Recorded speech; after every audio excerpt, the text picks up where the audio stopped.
The problem was never the number. The problem is you. There is something repeating inside you with the same insistence with which it appears outside. Do you really think seeing the same numbers every day is a coincidence? Or have you already noticed that something in your life is trying to wake you up before it's too late? And what if these numbers you've ignored for so long are not just a random detail, but a warning about something you keep refusing to see? You see 2222, 1111, 0303, 1212, and a part of you even feels that there's something there. But instead of diving deeper, you do what almost everyone does. You look for a ready-made answer, pre-chewed, magical, childish, so you don't have to face the root. You want enchantment without responsibility. You want mystery without transformation. You want the sign without the change.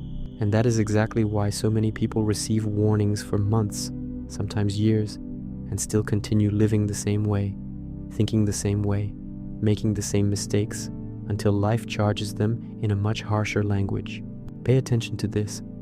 It's not that the universe is playing with you, nor is it that a repeated number by itself has some automatic mystical power that will save your life. The point, from a serious Hermetic perspective, is different. When certain patterns start jumping into your eyes repeatedly, it may reveal that your perception has entered a state of sensitivity, tension, search, disorganization, or calling.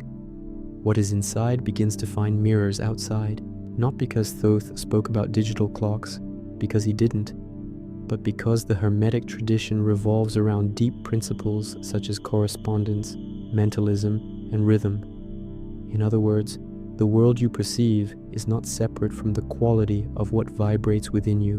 And when an image, a symbol, a sequence, a repetition begins piercing your attention again and again, you need to stop acting like a fascinated child and start acting like someone who understands that an external pattern may be exposing an internal one. And what internal pattern is that? Sometimes it's conflict, sometimes anxiety, sometimes the feeling that you are betraying something essential inside yourself.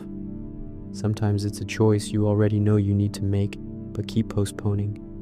Sometimes it's a relationship that has already rotted and you insist on maintaining. Sometimes it's a path that ended long ago and you keep calling destiny simply because you fear the emptiness that comes after it. So what happens? Your mind, your field of attention, your sensitivity. Everything starts becoming saturated, and in that saturation, certain patterns gain strength. They don't create the problem, they reveal the problem. They don't bring the wound, they point to the wound. They are not the fire, they are the smell of smoke. And only a fool smells smoke repeatedly and decides to debate whether it's coincidence while the whole house is starting to burn. Have you noticed that these numbers often appear more during phases of confusion, pain, transition, loss, emotional collapse, mental exhaustion, romantic obsession, identity crisis, or the feeling that something is about to happen? That's not small. That's not irrelevant. That's not a decorative curiosity of reality. It reveals that your attention is being crossed by some urgency you haven't yet decoded. And this is where most people get lost, because instead of asking, what in me is repeating, they ask, what does this number mean in magical terms so I can feel special? Do you see the trap? You want to turn the warning into vanity. You want to turn the sign into spiritual entertainment. You want to turn the interruption into a comfort for the ego. But maybe what's happening is exactly the opposite. Maybe these numbers are appearing not to praise you, but to confront you. Confront what? Your unconsciousness, your autopilot, your insistence on not listening, your habit of escaping into shallow stimuli while some part of you asks for order, silence, and courage. Because identical numbers carry a simple and brutal symbolic force: repetition. And repetition is a language. Repetition speaks of cycles. It speaks of insistence. It speaks of something returning because it has not been understood. It speaks of a movement that has not yet resolved itself. It speaks of a pattern that keeps knocking on the door because you keep pretending you don't live there. So every time you see this numerical mirroring, the question should not be, what blessing will fall on my head? But What in my life is trapped in a loop that I don't have the courage to break? And answer honestly. Which pain of yours has returned wearing different clothes? Which mistake has repeated itself with new faces? Which fear continues to drive your decisions while you call it prudence? Which part of you is already tired of lying to itself? Because there comes a moment when life stops whispering and starts squeezing. First comes intuition, then the small discomforts, then the patterns, then the repetitions, then the signs you call strange. And if even then you do not wake up, then come the losses, the breakups, the collapses, the shocks, the falls. Because what is not heard in the form of a symbol is often imposed in the form of pain. This is harsh, but it is real. And I know this truth bothers you because it dismantles the comfortable fantasy that signs exist to massage you. No, many times they exist to tear open the sleep in which you are living. And here enters an essential point of the Hermetic lens. What repeats outside can be read as a reflection of an order or disorder that demands consciousness within. The mental universe spoken of by the ancients is not an excuse for delirium. It is radical responsibility for the state of your perception, your consciousness, your way of participating in reality. So when a pattern insists, do not run first toward lazy mysticism. Run toward observation. What were you thinking when you saw it? What were you feeling? What decision were you avoiding? In which area of life are you in conflict? What do you already know and still are not doing? Because maybe the repeated number is not the whole message. Maybe it is just the knock on the door. The real message is in the context in which it appears and in what it awakens in you. Maybe you are seeing repeated numbers because you are fragmented, because you live divided between what you feel and what you show, between what you want and what you accept, between your truth and the character you built to survive. And when this fragmentation intensifies, any repetitive pattern can become a brutal mirror of what needs to be reunited. See the cruelty and the beauty of this. The same number, duplicated, tripled, mirrored, may be rubbing in your face a silent word you have avoided for too long: alignment. Because someone who lives in deep misalignment is constantly being torn inside, even when from the outside everything seems normal. And that is one of the worst prisons that exist, appearing functional while being spiritually exhausted. How many times do you smile while inside you are begging for something to finally make sense? How many times do you continue in a routine that has already lost its soul? How many times do you ask for direction, but when discomfort appears, you run? How many times do you say you want change, yet worship the rotten comfort that keeps you in the same place? So don't tell me you're seeing repeated numbers and nothing is happening. Something is happening. Maybe not outside, in the cinematic way you wanted. Maybe it's happening inside, in the most important, most neglected, and most decisive place of all, the invisible structure that sustains your choices.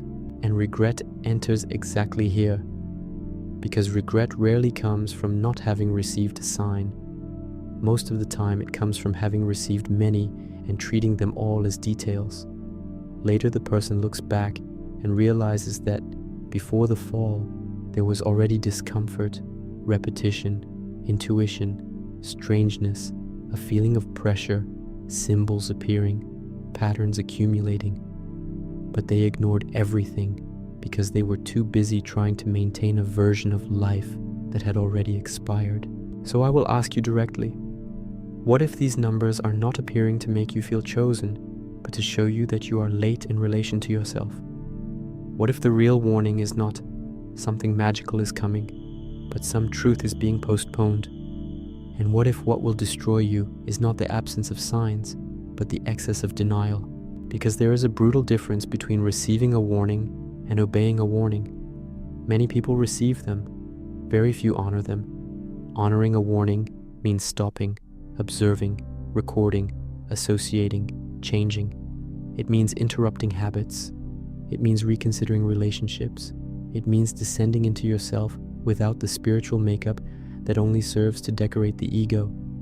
It means accepting that repetition is not there to entertain you, but to make you responsible.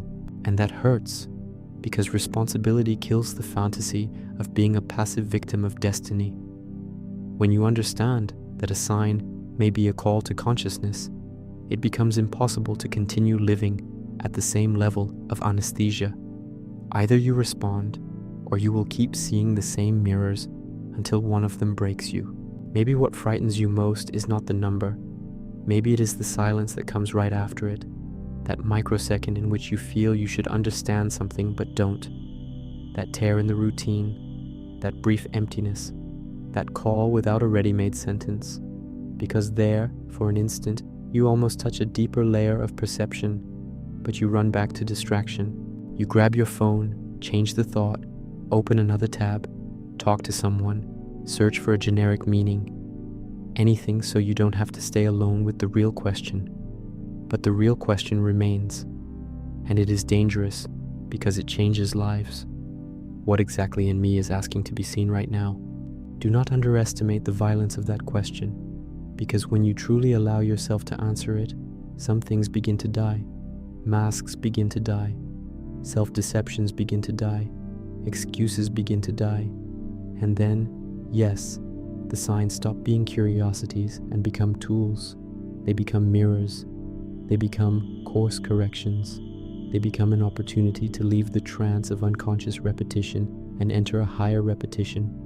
Discipline, presence, attention, alignment. Perhaps that is why the numbers insist so much. Not because they are magical in themselves, but because you are slow to listen. Because reality has to strike the same point several times before you admit that the message is yours. And let me take you deeper. When you begin seeing repeated numbers frequently, you may be experiencing friction between your internal rhythm and the external rhythm. And rhythm, in Hermetic thought, is not a detail. Everything oscillates. Everything pulses. Everything rises and falls. Everything enters cycles.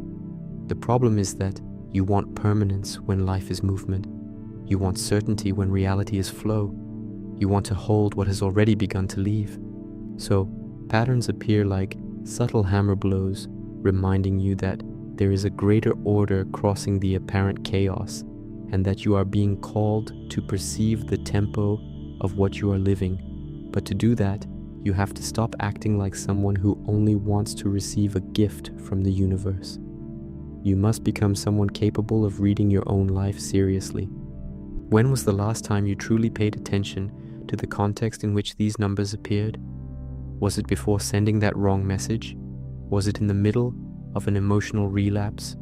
Was it during an obsessive thought? Was it in a moment of clarity that you ignored?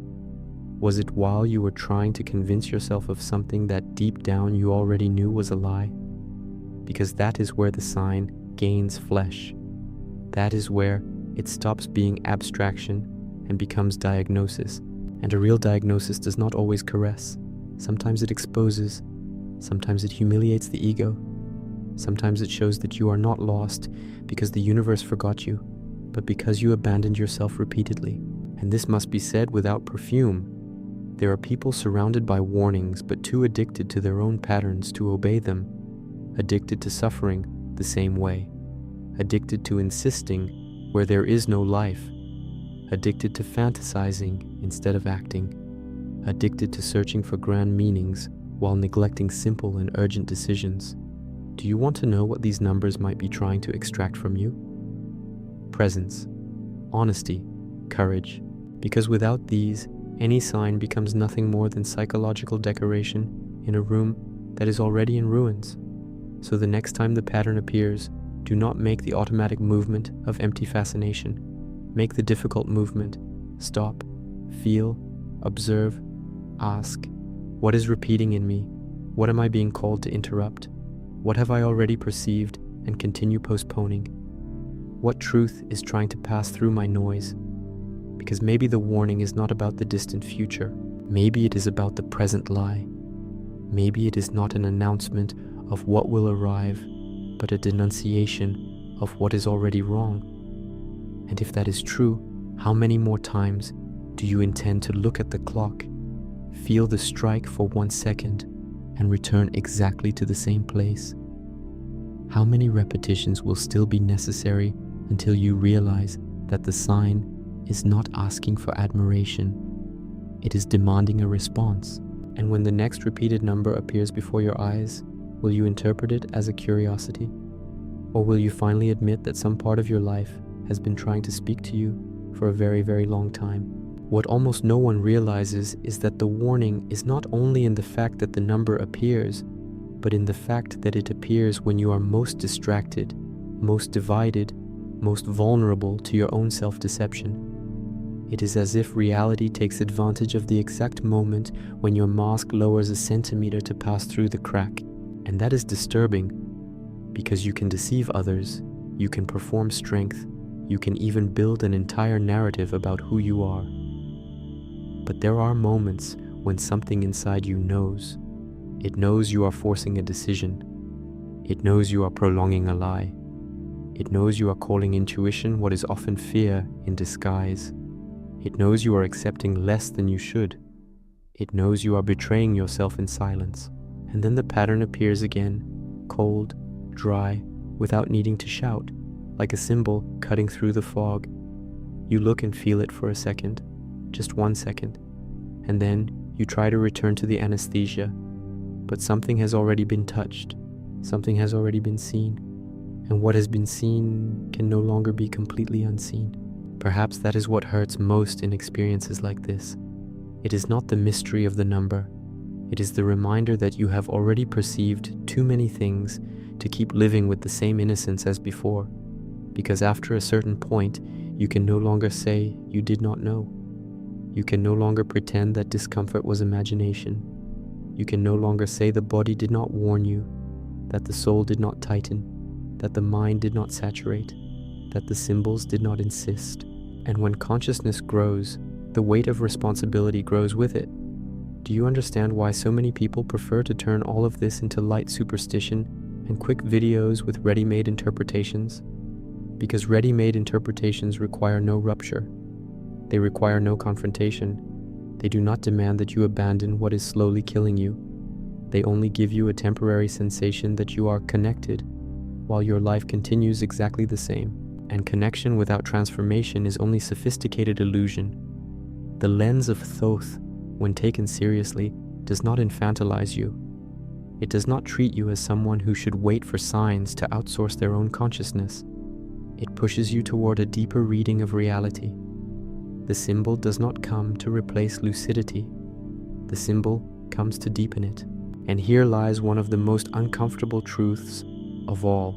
Perhaps the repeated numbers are appearing because you already know exactly where you need to act, but you keep negotiating with what should already be finished. You already know which relationship exhausts you. You already know which habit diminishes you. You already know which promise to yourself is rotting inside you. You already know where the addiction is, the escape, the cowardice, the neediness, the emotional dependency, the repetition of the same wound with different makeup. So why do you keep asking for more signs if the problem was never a lack of warning? The problem is an excess of resistance, and resistance exhausts the soul. It exhausts more than the pain of change. It exhausts more than raw truth. It exhausts more than the necessary rupture. Because living while resisting what needs to be seen requires energy all the time. You have to distract yourself constantly, justify yourself constantly, convince yourself constantly, explain yourself to yourself constantly. And this is an invisible prison that destroys the vitality of many people. On the outside, the person continues functioning. They work, talk, post, laugh, reply, walk, buy, decide. But inside they are at war with a part of themselves that wants to wake up. And identical numbers, in this context, can become small tears of lucidity, small hammer blows against the glass, small reminders that the inner war continues, whether you want to admit it or not. Now think with brutal honesty, how many times did this happen exactly when you were about to insist on something that already smelled like a mistake? How many times did it appear when you were emotionally unbalanced, obsessive, needy, anxious, wanting an external answer so you would not have to stand behind an internal one?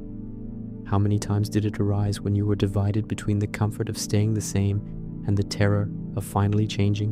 And why, even then, did you prefer to look for a beautiful meaning instead of facing the possibility that the warning was a mirror of your own disorder? Do you see how this changes everything? Because suddenly, the number is no longer the center. The center is your consciousness. The center is your state. The center is what within you is begging to be reorganized. In Hermeticism, the world is not a random collection of dead events. It can be read as a living web of relationships, rhythms, correspondences, patterns, and levels of manifestation. But this requires maturity, because an immature mind hears this and turns it into mystical paranoia. A mature mind hears it and understands. I need to observe more carefully the relationship between my inner world, my attention, and the symbols that pass through my experience. Not to go insane, not to invent fantasies, but to refine perception, to detect where there is meaningful repetition, to notice where life is trying to show me that there is a knot, and a knot is not untied with fascination. A knot is untied with presence, truth, and action. Perhaps that is why these numbers appear so often in liminal phases, when an old identity is dying and the new one has not yet been fully born. These periods are unbearable for the ego because it loses the ground beneath its feet. And when the ego loses the ground, all it wants is some kind of guarantee, some kind of security, some phrase that says everything will turn out fine in the end. But what if the warning does not come to calm you? What if it comes to force you to cross through? What if it comes to prevent you from returning to a version of yourself that no longer fits you? Because that is what many people try to do. Return to an inner place that has already collapsed. Return to an identity that has already cracked. Return to a lie that has already lost the power to protect. And the repetition of the symbol, the pattern, the number appears almost like a sentinel saying, pretending that nothing has changed will not work, because it has. And when a real change begins inside, the entire world seems to gain a strange texture. You start noticing more, feeling more, questioning things that once seemed normal, perceiving inconsistencies that were once invisible, being disturbed by environments, conversations, habits, and relationships that used to be tolerable. This does not automatically mean elevation, enlightenment, or any grand fantasy. Sometimes it simply means your sensitivity is no longer completely anesthetized, and that alone is already dangerous for the old life, because the old life only sustains itself when you do not look too closely, when you do not feel too deeply, when you do not connect too much, when you surrender to the automatic flow of unconscious repetition. But once perception sharpens, the lie becomes louder, and identical numbers may appear precisely in that field, not as a reward, but as a symptom that your perception is being called to wake from sleep. But every call demands a price. Do you really want to know? The price is losing excuses. The price is losing innocence. The price is losing the right to keep deceiving yourself without knowing that you are doing so. Because now, every time the pattern returns, it does not come back empty. It returns carrying everything you felt in the previous times you refused to decipher it. It comes back heavier, more saturated, more intimate, as if saying, I have knocked here before. How many more times do you need to see me before admitting that something in your life is repeating and can no longer be treated as coincidence? And this question is not comfortable because it tears the fabric of spiritual procrastination. It does not allow you to hide behind beautiful phrases. It forces you to answer, where am I repeating myself against myself? Perhaps you are repeating yourself in relationships where you beg for crumbs and call that connection. Perhaps you repeat cycles of enthusiasm and self-sabotage. Perhaps you repeat promises you make to yourself at night and betray in the morning. Perhaps you repeat impulses of escape whenever truth begins to press. Perhaps you repeat the habit of searching outside for what you never committed to building within. And while this pattern is not recognized, the number will continue to be seen as an isolated event, when in reality, it may be attached to an entire choreography of your life. Do you realize the magnitude of this? The sign is not a loose point. It may be the brief reflection of a deep architecture you have not yet had the courage to map.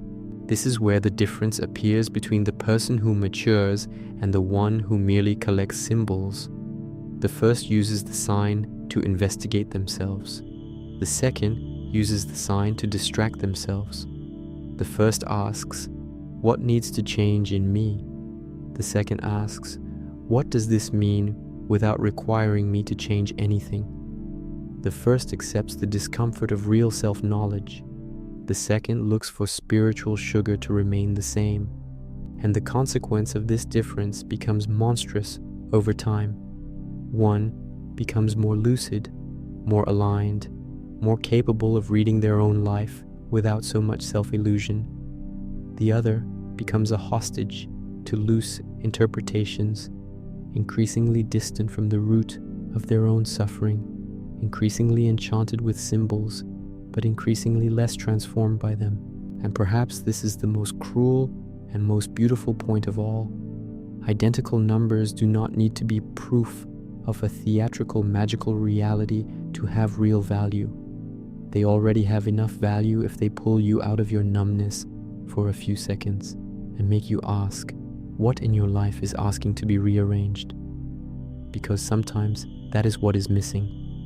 An interruption, a snap, a cut in the hypnotic flow of routine, a symbol that appears again and again until you stop running, until you sit in front of your own life as someone who is finally willing to listen. Because living without listening to yourself is a slow form of inner suicide. You continue breathing, but you stop inhabiting your own existence. You continue moving, but you no longer know why. You continue desiring, but you no longer trust what you desire. You continue searching, but you do not admit that you are lost. And when someone reaches that point, any warning that still manages to reach them is a form of mercy. Can you feel the weight of that? Mercy not in the romantic, soft, sweet sense. Mercy in the sense of interruption, of a cut, of a shake, of a chance. Because being interrupted when you are heading in the wrong direction is a harsh blessing. And perhaps that is exactly what you have called coincidence too many times. Perhaps life tried to interrupt you before a blind choice, before a humiliating attachment, before a step taken out of neediness, desperation, or illusion. Perhaps the pattern appeared as a crack in the enchantment of your own narrative, and you, afraid to face the crack, preferred to look at the shine of the number rather than the wound it illuminated. So pay attention to something almost no one does. Do not observe only the number. Observe the version of yourself that sees it. Who are you in that moment? What is vibrating within you? What is missing? What is overflowing? Are you at peace or at war? Are you whole or fragmented? Are you present or lost in delusion? Are you honest or manipulating yourself? Because the same symbol seen by a clouded consciousness and by a lucid consciousness does not produce the same effect. One turns it into a fetish, the other turns it into a mirror. One uses it to escape, the other uses it to awaken, and perhaps that is the invisible boundary separating spiritual curiosity from real inner work. Now imagine what happens when you truly begin responding to the warnings, not idolizing them, not turning them into a personality, but responding. You start to notice that life changes texture, certain noises fade away, certain relationships lose strength, certain obsessions begin to reveal the emptiness they were hiding. Certain decisions that once seemed impossible become inevitable, not because the number performed magic, but because you stopped wasting the interruption. You used the warning as a point of consciousness, and well-used consciousness changes direction, changes rhythm, changes choice, changes destiny, not in a theatrical, instant, cinematic way, but in a real way. And the real is usually silent, deep, and irreversible. But there is a final trap that is even more dangerous. After perceiving some signs, some people begin living addicted to waiting for the next one. They want confirmation for everything. They want authorization for every step. They want to outsource their own center, and that is another form of weakness. The function of the warning is not to make you dependent on it. It is to make you more conscious of yourself. The real work is not living while staring at the clock. It is living while looking at your own life with enough honesty that reality does not need to shout all the time. Do you see the inversion? The sign should not make you more superstitious. It should make you more attentive, more lucid, more whole, more responsible for what you perceive. So perhaps the question was never, why am I seeing repeated numbers? Perhaps the sharper question is another. Why did I need the pattern to repeat so many times before I began to take myself seriously? Why do I still need external interruptions to face internal truths? What am I still avoiding admitting? What in me still prefers coincidence over confrontation, mystery over responsibility, symbol over transformation? Because if you have the courage to answer that without disguise, perhaps the next time the pattern appears, it will no longer find the same person looking at it. Perhaps it will find someone less willing to play with their own destiny, someone less fascinated by the shine and more committed to the message, someone ready to realize that the warning was never only in the number, but in the fact that something inside you has been trying to be born for a very long time. And every time you ignore it, that delayed birth demands a higher and higher price. And when it appears again, perhaps the real question will no longer be what it means, but what exactly within you can no longer continue the same way. And here is the point where everything becomes more serious, because when a warning begins to repeat itself, it is not only trying to get your attention, it is measuring the size of your resistance.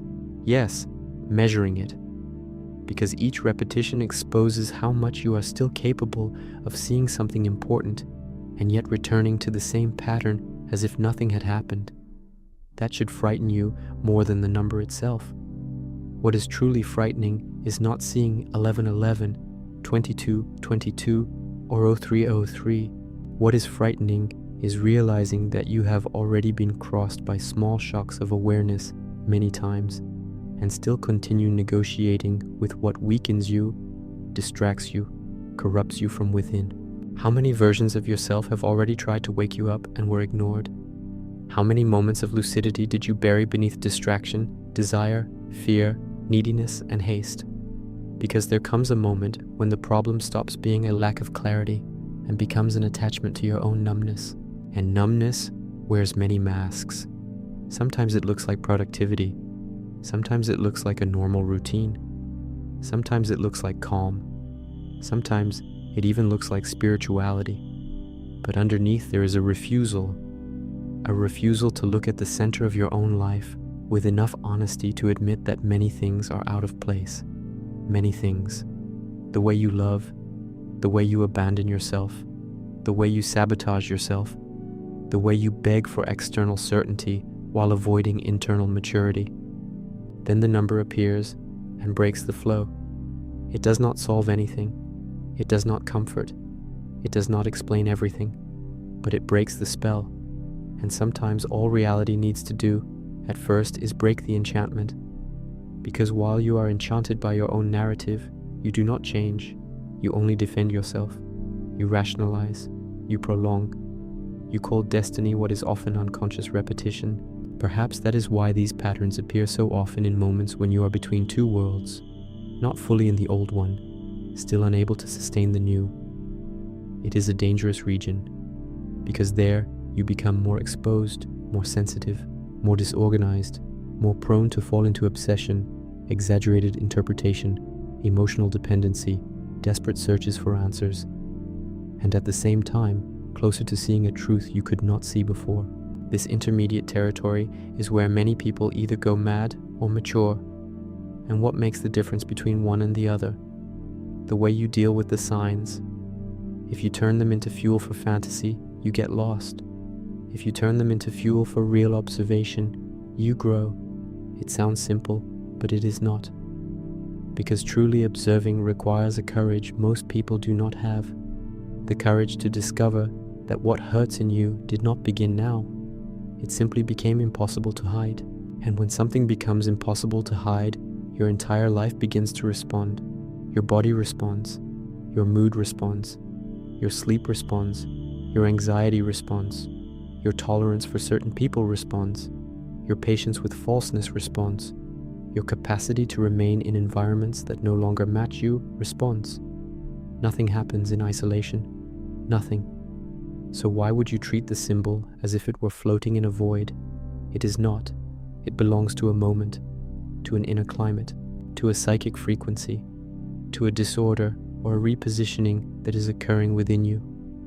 But to perceive that, you need to abandon the posture of a consumer of signs and assume the posture of an interpreter of your own life. And that changes everything, because a consumer wants quick answers. An interpreter wants to see the structure behind the repetition. Look at the structure. That is what almost no one does. Instead of asking, what does it mean to see this number? Ask, what structure in my life is active every time this pattern appears? Are you in a cycle of attachment? Are you about to repeat a humiliation? Are you trying to force a bond that has already lost its soul? Are you ignoring your body, your intuition, your exhaustion, your limits? Are you selling yourself cheaply in exchange for emotional crumbs? Are you letting your life be governed by anxiety about the future? Are you betraying yourself in order to be accepted? Are you anesthetizing a pain that demands confrontation?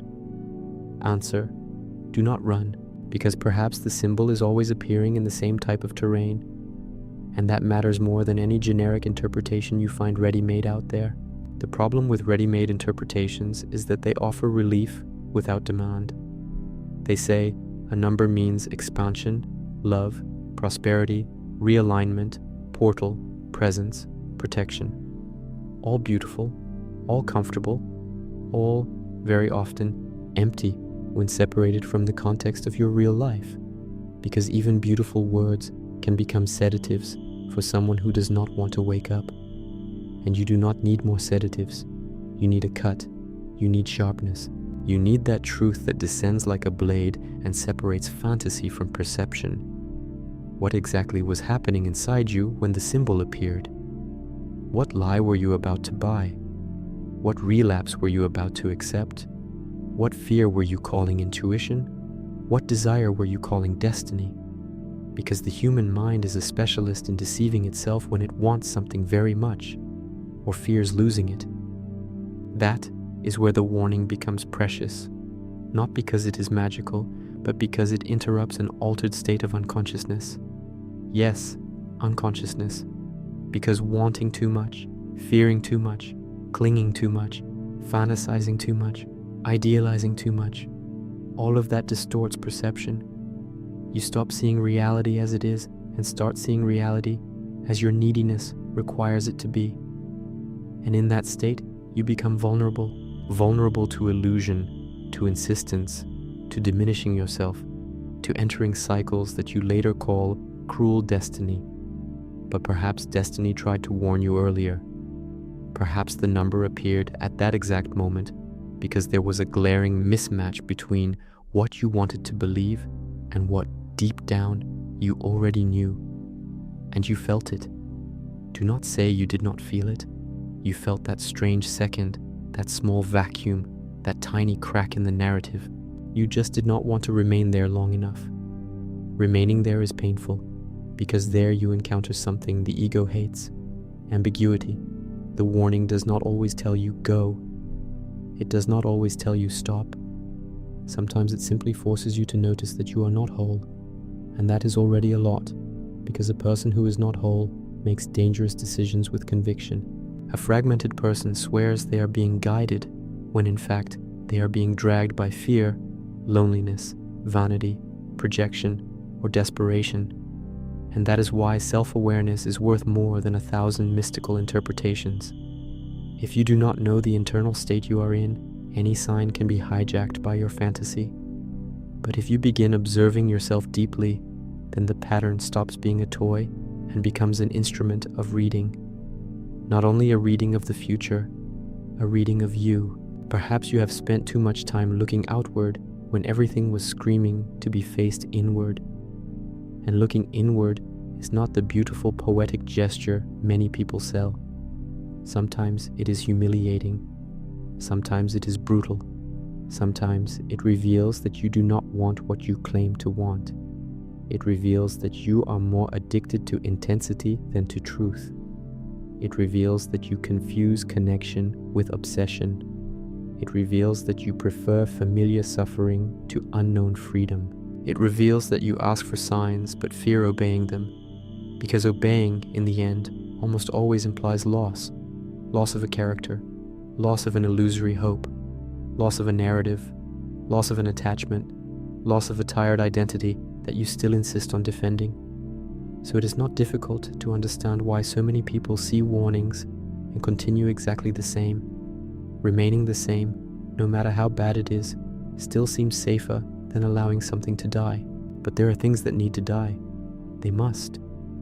And the more you try to keep them alive past their time, the more expensive it becomes. This is where regret matures in silence, not as a dramatic event, but as an accumulation of small warnings not honored. One day you realized there was an insistent discomfort, and you ignored it. Then you realized there was a repeated intuition, and you rationalized it. Then you realized the patterns were becoming obvious, and you turned everything into curiosity. Then you realized the numbers appeared precisely when you were about to repeat the same mistake. And then you understand too late that life was trying to speak, and you only wanted to be reassured. It is a hard shock to realize this, because it dismantles the fantasy that there was no answer. Many times the answer existed. What was missing was courage. Courage for what? Courage to interrupt your own compulsion. Courage not to go where your entire body was already recoiling. Courage to leave the cycle before the collapse. Courage to hear repetition as a denunciation, not as decoration. Because repetition denounces. It denounces your delay in relation to your own truth.